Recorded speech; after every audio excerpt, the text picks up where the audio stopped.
Po mami me një karrierë të gjatë në mësuesi, pothuajse 42-43 vite në qoftë se nuk gaboj, ka punuar si mësuese. Pjesën tjetër të kohës normalisht përpos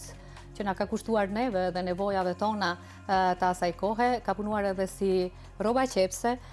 për faktin se ka qenë nën që është kujdesur edhe financiarisht vetë për fëmijët e saj. Dhe ka qenë një, domethënë, pavarësisht asaj që ka kaluar ajo vetë, sepse nuk është e kollajt, nuk është e lehtë edhe sot të kujdesesh edhe të rrisësh 3 fëmijë vetëm. Imagjinon në një kohë kur si them presioni ka qenë i gjithanshëm për gratë që kanë qenë, si them, që kanë vendosur, kanë bërë zgjidhjen të divorcohen.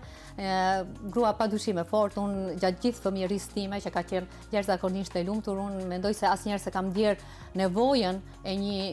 prezence të prindit të dytë, ka qenë mami e vetë mjaftueshme, do thoja, asnjëherë se kam parë të ligësht apo të dobët përkundrejt krejt, si them, peripecive që e kanë shoqëruar jetën e saj. Unë them neves na ka munguar asgjë, e them vazhdimisht, por ama ajo që neves na ka munguar asgjë, neve të 3 fëmijëve të saj, unë besoj ka peshuar rënd mbi supet e saj.